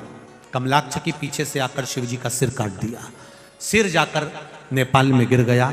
शंकर भगवान का धड़ भूमि पर गिर गया। जैसी भूमि पर गिरा, शंकर भगवान को लगा ये तीनों अगर आज नहीं मरे तो कभी नहीं मरेंगे। शिव जी ने अपना असली स्वरूप धारण करा, त्रिशूल लेकर तारकाक्ष, विदुम्माली और कमलाक्ष की तीनों को समाप्त कर दिया। देवताओं ने जय घोष करी, बोल पशुपतिनाथ भगवान की। नेपाल में जाकर वो शीश गिरता है और भगवान पशुपतिनाथ के रूप में विद्यमान होते हैं। धड़ केदारेश्वर के रूप में विद्यमान होता है, विराजमान होता है। बोल केदारनाथ भगवान की जय। भगवान का सुंदर शिव महापुराण में पाशुपत्य अस्त्र, पाशुपत्य व्रत का वर्णन आता है और भगवान पशुपति व्रत का जो विधान कहा गया है महाराज, भगवान शंकर का ये 5 सोमवार का व्रत होता है। इस 5 सोमवार के व्रत में अगर पुरुष और स्त्री, पति और पत्नी दोनों साथ में व्रत कर रहे हैं तो थालियां अलग अलग लगेंगी, प्रसाद अलग अलग जाएगा, दिया अलग अलग जाएगा। प्रसाद बनने का जो पात्र भी होता है, कढ़ाई, उसमें अगर हलवा बना सामान बना रहे हो एक साथ नहीं बनेगा, दोनों थाली का अलग अलग बनेगा। पहले एक थाली का प्रसाद बन जाएगा, फिर दूसरी थाली का प्रसाद बनेगा। एक साथ आटा सेक कर रखा भी नहीं जाता और एक साथ 2 भाग करे भी नहीं जाते। अगर तुमने सोच लिया कि पति भी व्रत कर रहे हैं, उनकी थाली का भी एक साथ सेक लो, तो नहीं, फिर वो 2 हिस्से हो गए, वहीं से 2 हिस्से हो गए। बोलो सही है कि गलत है? कढ़ैया में 2 हिस्से हो गए कि पति के लिए भी सेक लेती हूँ, मेरे लिए भी सेक लेती हूँ, लेकर जाएंगे उनकी भी थाली का भी, तो वो फल नहीं फिर प्राप्त होगा, उस व्रत की कोई मान्यता नहीं। शिव पुराण कह रहे हैं प्रसाद तैयार कर कर थाली में 6 दिए रखकर भगवान शंकर का सुबह के समय जब पूजन कर कर आ जाओ, शाम के समय पर प्रसाद का भाग लेकर दिए लेकर जाइए। दिए भूमि पर 6 दिए नीचे रख दीजिए। चाहे तुम दिए मट्टी के ले जाओ, चाहे तुम आटे के ले जाओ, जो तुम्हारा मन करे वैसे दीप भगवान शिव के मंदिर में लेकर जाइए। 6 दिए मंदिर में रखकर प्रसाद के 3 हिस्से कर दीजिए। 3 हिस्से प्रसाद के वहीं भूमि पर रखकर कागज, दोना, जो भी पात्र लेकर जाते हो उसमें रखकर रखिए। भगवान का पूजन अर्चना करिए। 2 भाग मंदिर में छोड़ दीजिए। 5 दिए, जो 6 दिए रखे हैं उसमें से 5 दिए प्रज्वलित करिए। 5 दियों को जलाइए। छठा दिया जलाना नहीं है, पर जमीन पर जरूर रखना है। उसको जलाना नहीं है, उसको जमीन पर जरूर रखना है। ऐसा नहीं कि थाली में रख के वापिस लिया वहां से, जमीन पर रखो, उसको जलाना नहीं है।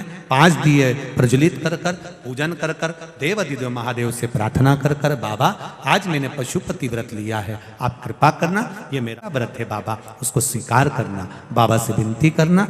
विनती कर कर बाबा से 1 दिया और प्रसाद का 1 हिस्सा उठाकर वापिस रख लो। जिस दिए को जलाया नहीं है वो दिया थाली में लेकर प्रसाद का हिस्सा लेकर वापिस घर की ओर चल दो। घर में प्रवेश करते समय देहली के अंदर नहीं, देहली के बाहर, दरवाजे से बाहर सीधे हाथ की ओर बैठकर आराम से वो 6ठे नंबर का दिया प्रज्वलित कर दीजिए, जला दीजिए।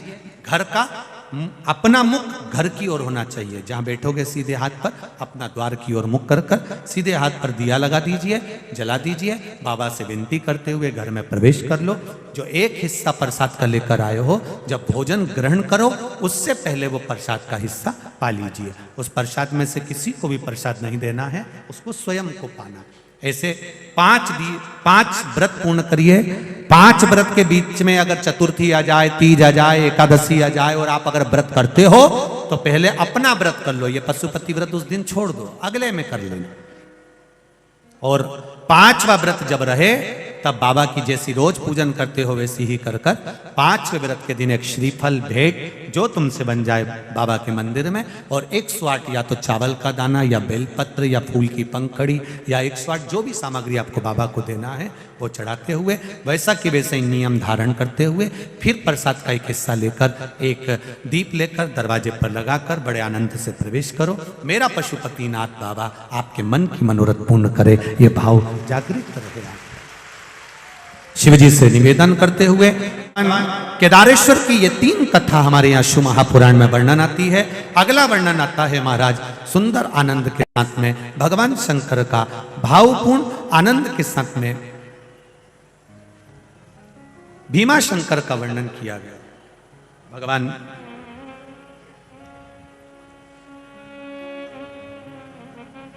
भीमा शंकर के रूप में भगवान शिव विराजित हुए। उसका वर्णन आता है कुंभकर्ण की 3 धर्म पत्नियां थीं। कुंभकर्ण की 3 पत्नी। पहली है वज्र ज्वाला, दूसरी नंबर पर है करकटी और तीसरी नंबर पर है तड़ितमाला। ये कुंभकर्ण की 3 पत्नी। अब कुंभकर्ण की 3 धर्म पत्नियां, पहले नंबर पर वज्र ज्वाला, दूसरे नंबर पर करकटी और तीसरे नंबर पर है तड़ितमाला।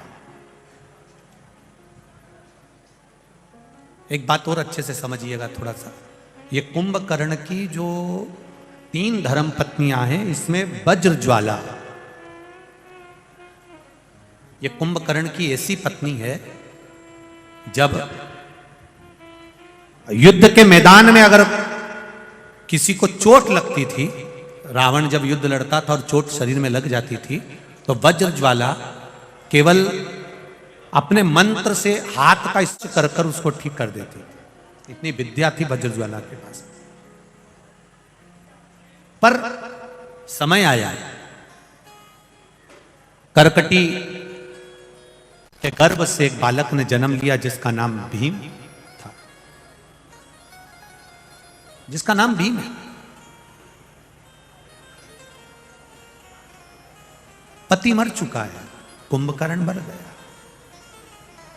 गर्भ में बच्चा था। अब विधवा होने के बाद, बेधव्य होने के बाद में बच्चे को जन्म दिया। परम पूज्य 1008 श्री बागेश्वर महाराज जी पधार रहे हैं। जोरदार ताली बजाकर स्वागत परम पूज्य गुरुदेव का। सिंहासन लगा, एक बार जोरदार ताली बजाकर स्वागत करिए। सिंहासन लगा, सोफा लगा।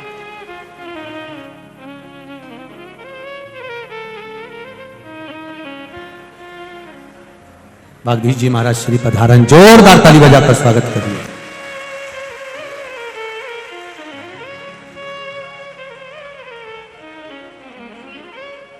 एव श्री वल्लभ प्रभुनो नाम हमने प्राण प्यारो छे। एव श्री वल्लभ प्रभुनो नाम हमने प्राण प्यारो छे। एव श्री वल्लभ प्रभुनो नाम हमने प्राण प्यारो छे।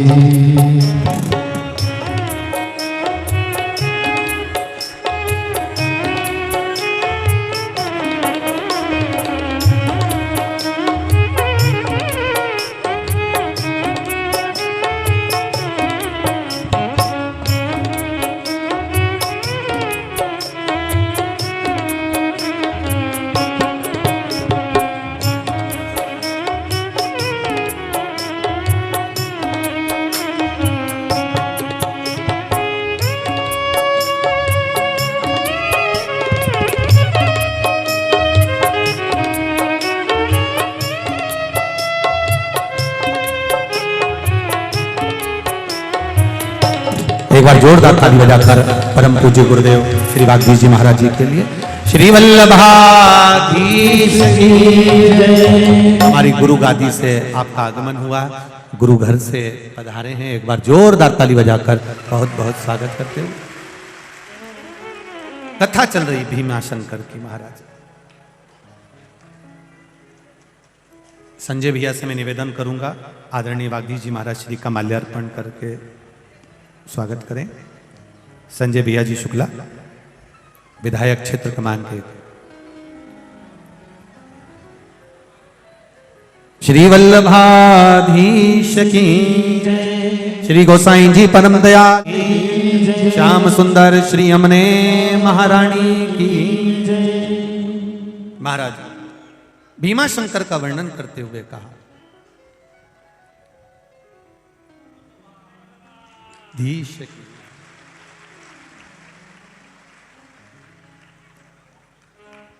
करकटी पति गया, करकटी के गर्भ से बच्चे ने जन्म लिया जिसका नाम भीम हुआ।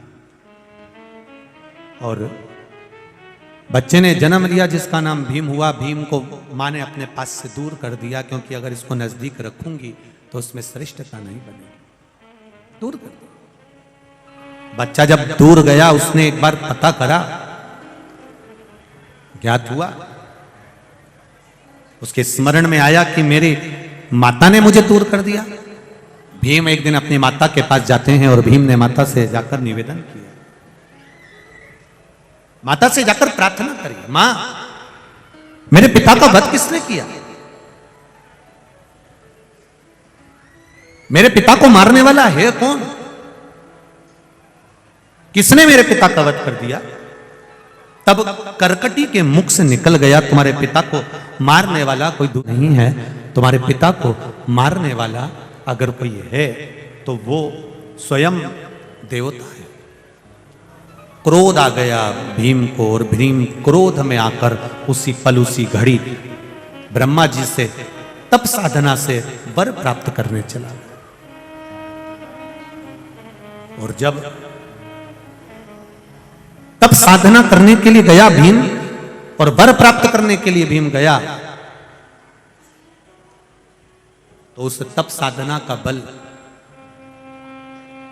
उस तप साधना का प्रभाव इतना रहा